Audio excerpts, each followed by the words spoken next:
नमस्कार, मैं हूं सौरभ शर्मा। आप देख रहे हैं हकीकत क्या है। बहुत स्वागत आप सभी का। कल 5 जुलाई थी। 47 साल पहले पाकिस्तान में इसी तारीख को जियाउल हक ने तख्ता पलट किया था।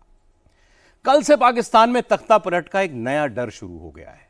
पाकिस्तान से एक बड़ी खबर आ रही है। पाकिस्तानी मीडिया के मुताबिक पाकिस्तान में राष्ट्रपति को हटाया जा सकता है। पाकिस्तान में आसिफ अली जरदारी को हटाने की तैयारी शुरू हो गई है और आसिम मुनीर पाकिस्तान का नया राष्ट्रपति बन सकता है। तो पाकिस्तान में तख्ता पलट की आहट और उसका विरोध दोनों शुरू हो गए। आसिम मुनीर के खिलाफ विरोध की शुरुआत की है बिलावल भुट्टो जरदारी ने। बिलावल ने एक विदेशी चैनल से कहा कि हाफिज सईद और मसूद अजहर को भारत को सौंपने में पाकिस्तान को कोई आपत्ति नहीं होनी चाहिए। बिलावल के इस बयान के बाद पाकिस्तान में हंगामा हो गया। हाफिज सईद का बेटा सामने आ गया, सफाई देने लगा। पाकिस्तान में जब से राष्ट्रपति को हटाने की खबर शुरू हुई, वहां के सियासी समीकरण बदलने लगे हैं। जुलाई महीने में पाकिस्तान को नया तानाशाह मिलेगा या पाकिस्तान की सड़क पर फिर खून बहेगा? पाकिस्तानी नेताओं को अब सिर्फ हिंदुस्तान से उम्मीद है।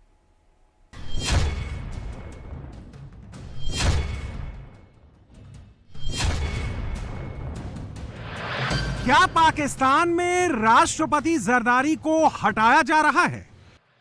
फील्ड मार्शल पाकिस्तान में तख्ता पलट करने वाला है। इमरान के बाद बिलावल ने बगावत शुरू कर दी। पाकिस्तान का अगला राष्ट्रपति आसिम मुनीर।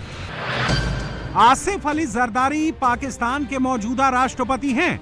10 मार्च 2024 को पाकिस्तान के नए राष्ट्रपति बने थे। जरदारी के नाम पर मुहर आसिम मुनीर ने लगाई थी। अब जरदारी को हटाने पर मुहर भी मुनीर ने लगा दी है। आसिफ अली जरदारी के बेटे बिलावल भुट्टो जरदारी हैं। बिलावल भुट्टो पिछली सरकार में विदेश मंत्री थे। इस बार सरकार में हिस्सा नहीं है, लेकिन आसिम मुनीर के अभी तक बड़े खास थे। ऑपरेशन सिंदूर के बाद मुनीर के कहने पर बिलावल वर्ल्ड टूर पर निकले। पाकिस्तानी आर्मी कितनी अच्छी है, कितनी शानदार है, इसका प्रचार किया। पाकिस्तान में आतंकी नहीं है, इसकी गारंटी दी। लेकिन जुलाई शुरू होते ही बिलावल की टोन पूरी तरह से बदल गई। जो बिलावल आतंकी दावों को नकार रहे थे, वो अचानक भारत को हाफिज सईद और मसूद अजहर को सौंपने की सिफारिश करने लगे। पहले इमरान खान ने पाकिस्तानी सेना से बगावत की थी। 700 दिन से इमरान जेल में हैं। अब बिलावल भुट्टो ने बगावत शुरू कर दी है। तो क्या बिलावल का जेल जाने का नंबर आ गया है? क्योंकि पाकिस्तान में मार्शल लॉ लगाने का काउंटडाउन शुरू हो गया है। अब समझिए, जिस जरदारी को मुनीर ने खुद राष्ट्रपति चुना, उसको क्यों हटाया जा रहा है। जिस बिलावल को खुद मुनीर ने दुनिया में पाकिस्तानी झंडा पकड़ाकर भेजा था, उसी बिलावल ने बगावत का झंडा क्यों चुना? इसके पीछे मुनीर का अमेरिका दौरा है, जिसने मुनीर के सपने और बड़े कर दिए हैं। ये नरेंद्र मोदी हैं, जिनके स्वागत के लिए ट्रंप भी खड़े हैं। जब मोदी विदेश दौरे पर जाते हैं, जिस तरह से वर्ल्ड लीडर मोदी का वेलकम करते हैं, वो ग्लोबल न्यूज बनती है। लेकिन जब मुनीर ट्रंप से मिलते हैं तो एक फोटो तक उनकी नहीं आती है। यही वो दर्द है जो मुनीर से अब सहा नहीं जा रहा है। और अब मुनीर बतौर फील्ड मार्शल नहीं, बतौर पाकिस्तानी राष्ट्रपति विदेश जाना चाहता है। इसके लिए मुनीर जरदारी की कुर्बानी मांग रहा है। जरदारी जिस दिन पाकिस्तान के राष्ट्रपति बने थे, उस दिन से उनको मालूम था कि एक दिन मुनीर तख्त खाली कराने को आएगा और उनको सिर झुकाकर जाना पड़ेगा। इसलिए मुनीर और जरदारी में एक डील हुई थी। डील थी, जब जरदारी को हटाया जाएगा, जब मुनीर राष्ट्रपति की कुर्सी पर बैठेगा, तो बिलावल को पाकिस्तान का नया प्रधानमंत्री बनाया जाएगा। इसलिए मौजूदा सरकार में बिलावल को हिस्सा नहीं बनाया गया। जैसा तय हुआ था ठीक वैसा ही चल रहा है। लेकिन बिलावल को पता नहीं था कि उसके साथ खेल हो जाएगा। फील्ड मार्शल को राष्ट्रपति बनने के लिए जरदारी से ज्यादा नवाज शरीफ की जरूरत पड़ेगी, क्योंकि संविधान में 18वें संशोधन के बाद नियम बदल गए हैं। 18वें संशोधन के बाद पाकिस्तान में राष्ट्रपति की पोस्ट पावरलेस हो चुकी है। पाकिस्तान का राष्ट्रपति संसद को भंग नहीं कर सकता। पाकिस्तान का राष्ट्रपति देश पर सीधे शासन नहीं कर सकता। यह संशोधन 2010 में जनरल परवेज मुशर्रफ के हटने के बाद किया गया था, ताकि पाकिस्तान में आर्मी तख्ता पलट ना कर सके। उस वक्त भी पाकिस्तान के राष्ट्रपति आसिफ अली जरदारी थे। इस बिल पर जरदारी ने साइन किए थे और अब खुद जरदारी की कुर्सी जाने वाली है। ऐसे में मुनीर राष्ट्रपति बनकर भी संसद के अधीन हो जाएगा। इसलिए मुनीर चाहता है कि संसद से राष्ट्रपति की शक्ति बढ़ाने वाला बिल पेश हो और उसके लिए नवाज शरीफ के वोटों की जरूरत है, जैसा 1977 में हुआ था। जुलाई के महीने में पाकिस्तानी जनता को सबसे ज्यादा पसीना आता है। 5 जुलाई 1977 को जनरल जियाउल हक ने तख्ता पलट किया था। जुलाई 2025 में मुनीर फिर तख्ता पलट की तैयारी में है। जब से बिलावल को इसका एहसास हुआ था, जब से बिलावल को पता चला है मुनीर उनको पीएम नहीं बना पाएगा, उनकी टाइमलाइन बदल गई है। बिलावल जो सेना के खिलाफ बोलने से डरते थे, वो अब खुलकर सेना की तानाशाही इतिहास को याद दिला रहे हैं। बिलावल अब सेना के खिलाफ विद्रोह का चेहरा बनना चाहते हैं। पाकिस्तान में अब तक 4 बार तख्ता पलट हुआ है। 35 साल तक पाकिस्तान वर्दी के नीचे रहा है। 1958 से 1969 तक अयूब खान ने शासन किया। 1969 से 1971 तक याया खान ने कंट्रोल किया। 1977 से 1988 तक जियाउल हक ने शासन किया। 1999 से 2008 तक परवेज मुशर्रफ तानाशाह रहे। अब आसिम मुनीर तख्ता पलट करने वाला है। पहले राष्ट्रपति को हटाएगा, फिर पाकिस्तान पर टोटल कंट्रोल करेगा। पाकिस्तान के सारे मिलिट्री तानाशाहों में एक बात कॉमन है। पाकिस्तान में तख्ता पलट का एक कॉमन रूल है, वो है अमेरिका से वफादारी। पाकिस्तान में जब तख्ता पलट होता है, तब एक अमेरिका से वफादारी करने वाला जनरल कुर्सी पर बैठता है। आसिम मुनीर का अमेरिका जाना, बंद कमरे में डील करना, ये पाकिस्तान में तख्ता पलट की पहली सीढ़ी है जो मुनीर चढ़ चुका है। पाकिस्तान में जो भी तानाशाह आया है, उसका रूल करने का तरीका एकदम अलग रहा है। उसने संविधान को अपने हिसाब से बदला है। अपने हिसाब से सबने अपने अपने पोस्ट पद तैयार किए हैं। अयूब खान पाकिस्तान के राष्ट्रपति और चीफ मार्शल लॉ एडमिनिस्ट्रेटर रहे। याया खान पाकिस्तान के राष्ट्रपति, चीफ मार्शल लॉ एडमिनिस्ट्रेटर बने। Supreme commander of Pakistani armed forces बने।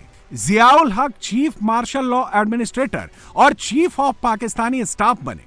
परवेज मुशर्रफ ने अपने लिए chief executive of Pakistan post बनाई, साथ में पाकिस्तान के राष्ट्रपति का पद भी संभाला। अब बारी आसिम मुनीर की है। वो अपने आप को सबसे अलग मानता है, सबसे अलग सोच रखता है, इसलिए वो कुछ ऐसा करना चाहता है जो पाकिस्तान में किसी ने नहीं किया है। मुनीर अपने आप को पाकिस्तान का रक्षक दिखाता है। कैसे पाकिस्तान को इंडियन हमलों से बचाया, ये जताता है। वो कुछ ऐसा पद बनाना चाहता है जिससे उसका कद पाकिस्तान के इतिहास में सबसे ऊंचा हो। पाकिस्तान भी गजब का मुल्क है, वहां पर सेना कब्जा करने वाली है। मुनीर शहंशाह बनने की तैयारी में है। यह बात गली गली में फैल चुकी है और पाकिस्तान की सरकार कैमरे के सामने सच बोलने से कतरा रही है। पाकिस्तानी नेता जो बात सरेआम कबूल करने से डरते हैं, वही बात पाकिस्तानी जनता खुलकर बोल रही है, क्योंकि एक बार तख्ता पलट होगा तो फिर खुलकर बोलने की आजादी भी छिन जाएगी। अब एक सवाल उठता है, जब पाकिस्तान के बच्चे बच्चे को पता है कि मुनीर आएगा तो क्या होगा? इसके बावजूद बिलावल भुट्टो ने मुनीर से एकदम अलग लाइन पकड़ ली है। वो इंडिया से एक तरफ बड़े बड़े वादे करने लगे हैं, जिसका असर मुनीर के खास आतंकी ब्रिगेड पर पड़ने लगा है। बिलावल, हाफिज सईद और मसूद अजहर को हिंदुस्तान को सौंपने की बात कर रहे हैं। आखिर अचानक बिलावल का हृदय परिवर्तन कैसे हुआ? इसका जवाब है, बिलावल को अब इंडिया ही बचा सकता है। पाकिस्तानी फौज को भारतीय सेना ही हरा सकती है। मुनीर को गद्दी से सिर्फ हिंदुस्तान ही उतार सकता है। बिलावल को भी पता है, पूरे पाकिस्तान को भी पता है, पाकिस्तान का इतिहास भी बताता है, जब भी पाकिस्तान में कोई तानाशाह आया है तो उसने हिंदुस्तान पर हमला जरूर किया है। उसने कश्मीर को कब्जाने की कोशिश जरूर की है और मुनीर तो खुलकर कश्मीर कश्मीर चिल्ला चुका है। यानी मुनीर के तख्ता पलट के बाद हिंदुस्तान से जंग होगी, जिसकी तैयारी हिंदुस्तान लगातार कर भी रहा है और इसी जंग से मुनीर का अंत होगा। फिलहाल मुनीर को लग रहा है जितनी जल्दी हो सके वो पाकिस्तान पर टोटल कंट्रोल कर ले, पाकिस्तान के राष्ट्रपति की गद्दी पर बैठ जाए। बिहार में जाति की जैसी सियासत है वो पूरे देश में कहीं नहीं है। बिहार में जाति गिन गिन कर वोट गिन लिए जाते हैं। जाति के मोहल्ले हैं, जाति के गांव हैं और जाति के बूथ भी हैं। लेकिन 100 दिन बाद होने वाले चुनाव में क्या इस जाति का चक्रव्यूह टूटेगा? बिहार के चुनाव में जाति तोड़ने के लिए आज सनातनियों का एक महाकुंभ लगा। यह महाकुंभ उसी ग्राउंड में लगा जहां कुछ दिनों पहले इमारत शरिया का जलसा हुआ था। वक्फ वक्फ के नारे लगे थे।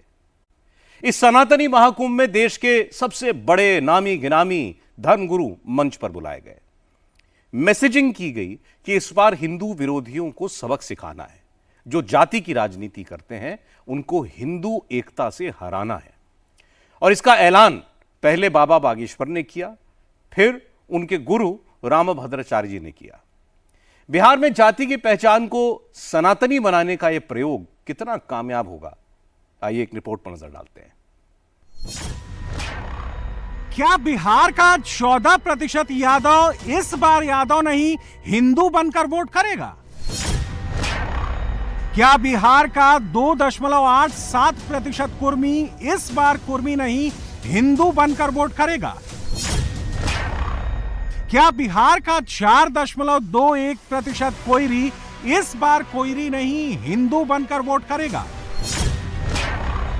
क्या बिहार का 5.31% पासवान इस बार पासवान नहीं हिंदू बनकर वोट करेगा? क्या बिहार का 3.08% मांझी इस बार मांझी नहीं हिंदू बनकर वोट करेगा? क्या बिहार का 5.25% रविदास इस बार रविदास नहीं हिंदू बनकर वोट करेगा?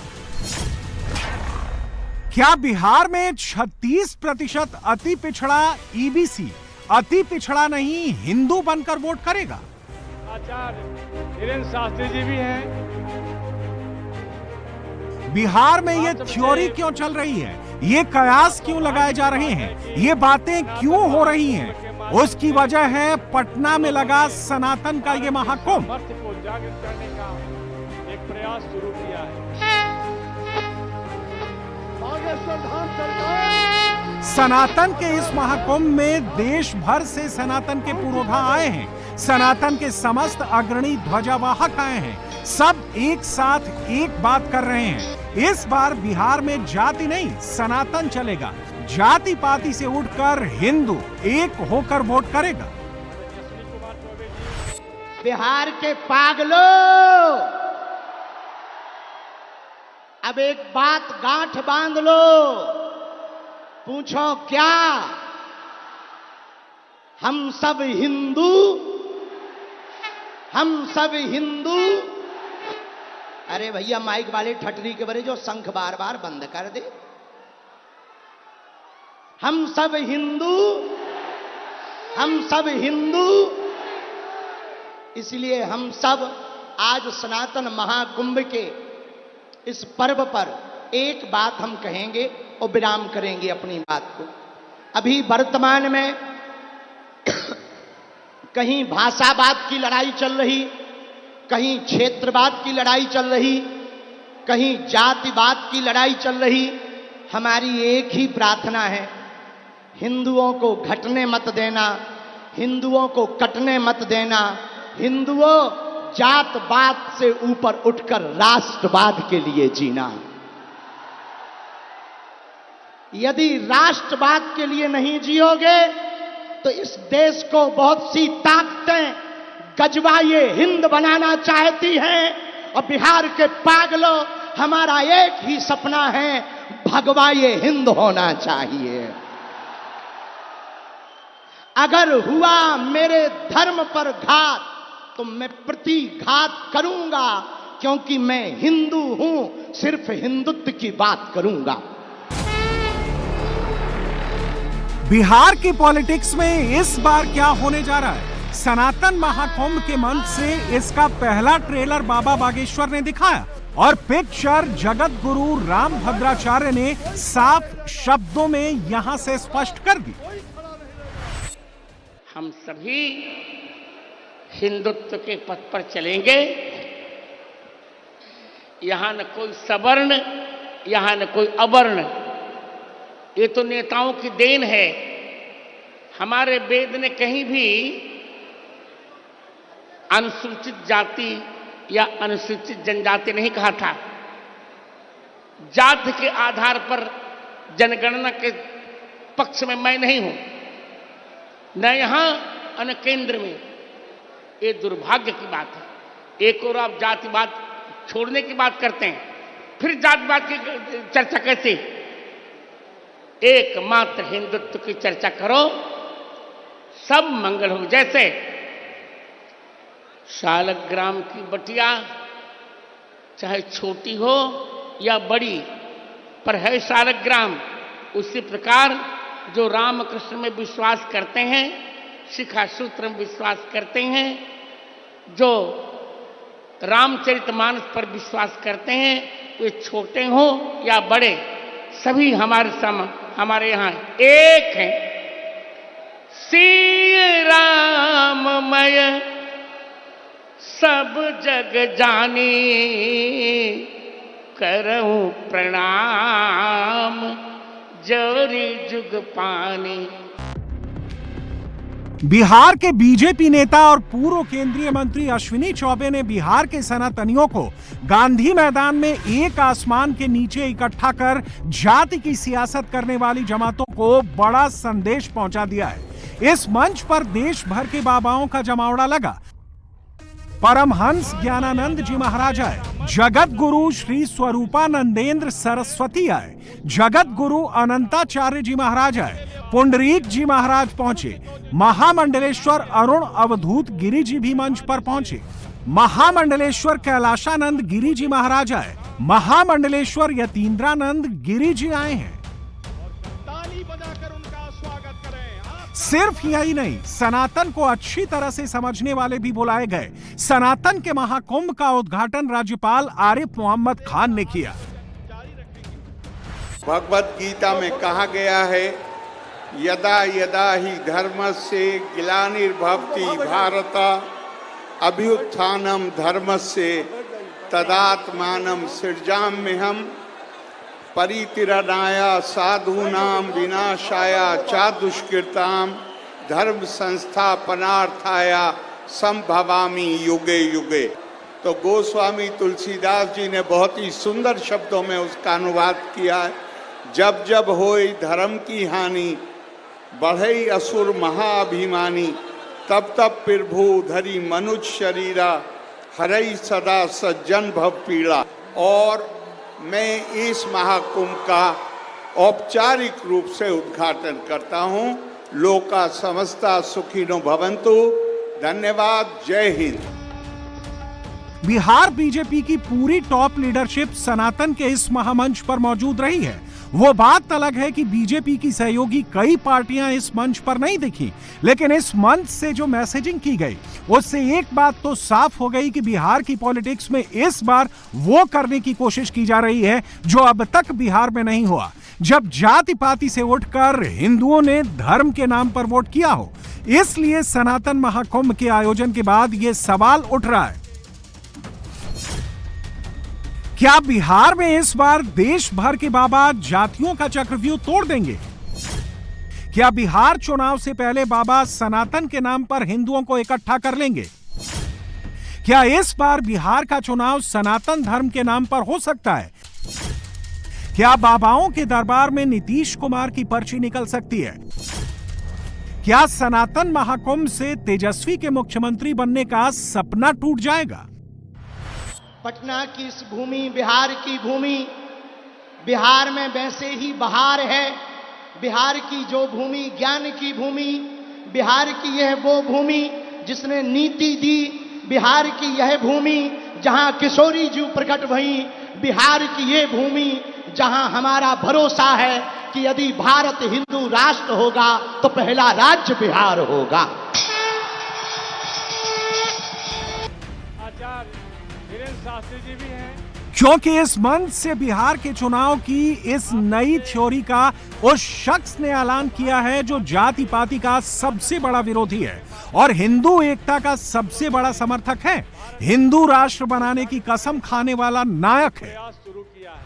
हम किसी मजहब के विरोधी नहीं हैं, न हमें मुसलमानों से दिक्कत है, न हमें ईसाइयों से दिक्कत है। हमें तो हिंदुओं में रहने वाले उन हिंदुओं से दिक्कत है जो जातियों के नाम पर हिंदुओं को लड़ाते हैं।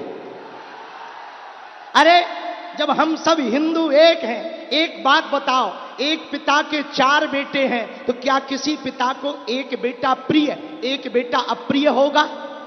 बोलो बोलो बोलो। चारों समान होंगे कि नहीं?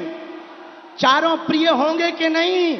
तो हम सब हिंदू हैं, हम सब समान हैं, हम सब आपस में लड़े ना भैया, हम राजनीति के चक्कर में नहीं आए। अब सवाल है कि बाबा बागेश्वर ये मैसेजिंग क्यों कर रहे हैं? दरअसल बिहार की सियासत को समझने वाले अच्छी तरह से जानते हैं, ये यूपी नहीं है जहां धर्म के नाम पर सरकारें बनती या बिगड़ जाती हैं। जैसा कि यूपी में 1990, 2002 और राम मंदिर का फैसला आने के बाद हुआ, ये बिहार है जहां जाति गणित अब तक आगे रहा है, बाकी धर्म विकास की बात पीछे रही है। जाति फैक्टर यहाँ कितना इंपॉर्टेंट है, इसी से समझ सकते हैं कि जाति जनगणना कराना यहाँ पर एक मुद्दा बन गया था। इसीलिए जाति के फैक्टर को तोड़ने की बात की जा रही है और हिंदुओं को एकजुट करने की कोशिश हो रही है। बिहार में यादव वोटर सरकार बनाता और बिगाड़ता आया है। बिहार में यादव वोटर ओबीसी की सबसे बड़ी आबादी है, जो 14% है। मगध, मिथिलांचल, सीमांचल में बड़ा फैक्टर, 100 से ज्यादा सीटों पर असर, और ये तेजस्वी लालू की आरजेडी का कोर वोटर है। 2020 में यादव वोट के पैटर्न से समझे तो एनडीए 5%, महागठबंधन 83%, एलजेपी 2%, अन्य 9%। जब इनके साथ बिहार का 17% मुस्लिम वोट मिल जाता है तो MY नाम का डेडली इक्वेशन बन जाता है, जो किसी भी सरकार को गिराने और बनाने की हैसियत रखता है। बीजेपी और नीतीश के लिए ये एक बड़ी चुनौती है, लेकिन ये चुनौती सनातन एकता पर टूट सकती है। इसीलिए चाहे बागेश्वर बाबा हों या जगत गुरु राम भद्राचार्य, सब एक ही बात कर रहे हैं, सनातन सनातन सनातन। सनातन धर्म को जो बांटना चाहेगा, मेरी भविष्यवाणी है, वो स्वयं ही बट जाएगा, स्वयं बट जाएगा। सनातन धर्म को जो काटना चाहेगा, स्वयं कट जाएगा। सनातन धर्म को जो छांटना चाहेगा, स्वयं छंट जाएगा।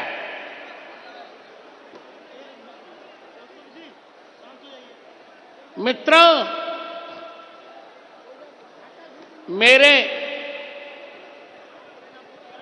मेरे संकल्प पर विश्वास कीजिए। मेरे परम आराध्य और मेरे प्राण धन भगवान राघव,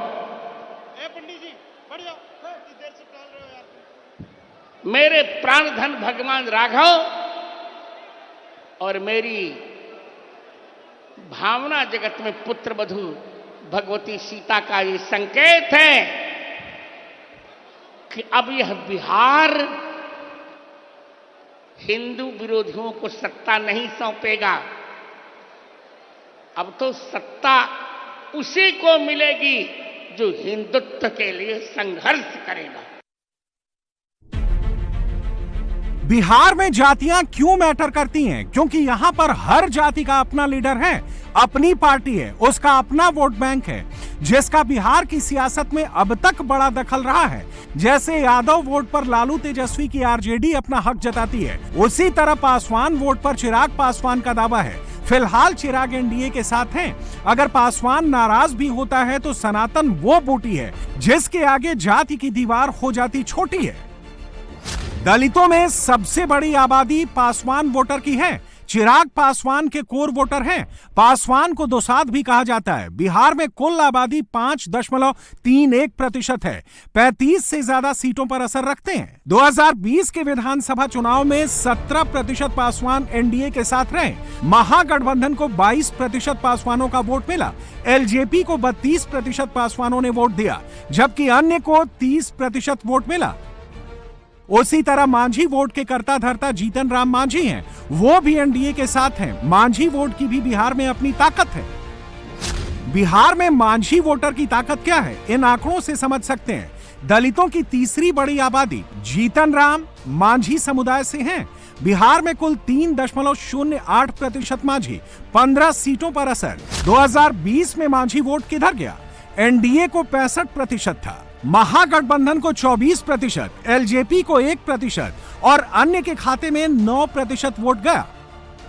ऐसा नहीं है कि सिर्फ दलित और पिछड़ी जातियों में ही बिहार की पॉलिटिक्स बटी हुई है, अगड़ी जातियां भी बड़ा रोल अदा करती हैं, मसलन ब्राह्मण, राजपूत और भूमिहार, जिसमें भूमिहार तो बिहार की सियासत में बड़ा दखल देते हैं। भूमिहार अब तक तो एनडीए के साथ दिखे हैं, लेकिन कांग्रेस आरजेडी भी इनको चारा डालती रहती है। बिहार का भूमिहार वोट कैसे इन्फ्लुएंस कर सकता है वो भी देख लीजिए। चुनाव को प्रभावित करने की ताकत है, बड़ी इन्फ्लुएंसर जाती है। 30 सीटों पर सीधा असर है। बिहार में भूमिहार 2.87% हैं। 2020 में भूमिहार किसके साथ थे? एनडीए को 51% भूमिहारों ने वोट दिया, महागठबंधन को 19%, एलजेपी को 3%, अन्य को 27% वोट मिला। सनातन के मंच से उन लोगों को भी ललकारा गया जो भगवान परशुराम के नाम पर हिंदुओं को जाति में बंटवारे की कोशिश करते हैं।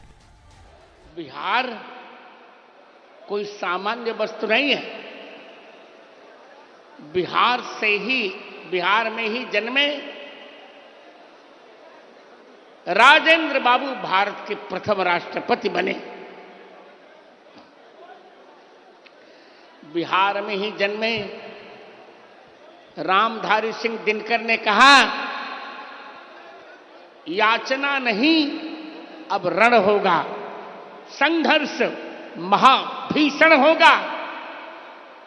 तो मित्रों, अब हमें हिंदू विरोधों से संघर्ष करना है, संग्राम करना है। जब तक संघर्ष नहीं होता तब तक उत्कर्ष नहीं होता। लोग, एक बात कहूं और कह रहा हूं, विलंब हो रहा फिर भी, लोग परशुराम जी को ब्राह्मणवादी मानते हैं। ऐसा नहीं, भगवान परशुराम ब्राह्मणवादी नहीं है। ब्राह्मण है पर ब्राह्मणवादी नहीं।